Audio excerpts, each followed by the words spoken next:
Mamlakatimiz bo'ylab ommaviy yugurish marafoni bosqichma-bosqich ravishda tashkillashtirildi. Termiz shahrida ham mazkur sport musobaqasi ko'tarinki kayfiyatda tashkil etilib, unda 4000 nafardan ortiq sportsevar fuqarolar o'zlarining jismoniy faolliklarini namoyish etishdi. Sog'lomlashtirish tadbirida 7 yoshdan 70 yoshgacha bo'lgan aholi vakillari faol ishtirok etdilar. Umuman olganda ommaviy yugurish marafoni bayramona ruhda tashkillashtirilib, shaharning markaziy ko'chalari bo'ylab uyushtirilgan bellashuvda talaba yugur, aholining keng qatlami orasida Eco Safe Aral 2025 imkoniyati cheklangan shaxslar o'rtasida esa inson uchun kabi ommaviy yugurish musobaqalari tashkil etilib, xalqimizning sportga bo'lgan qiziqishlari yana bir bor ortdi.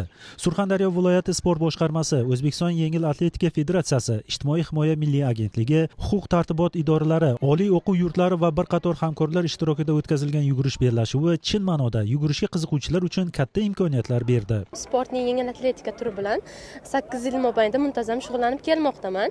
8 yil mobaynida ko'plab yutuqlarga erishdim. O'zbekiston terma jamoa a'zosiman, xalqaro sport ustasiman.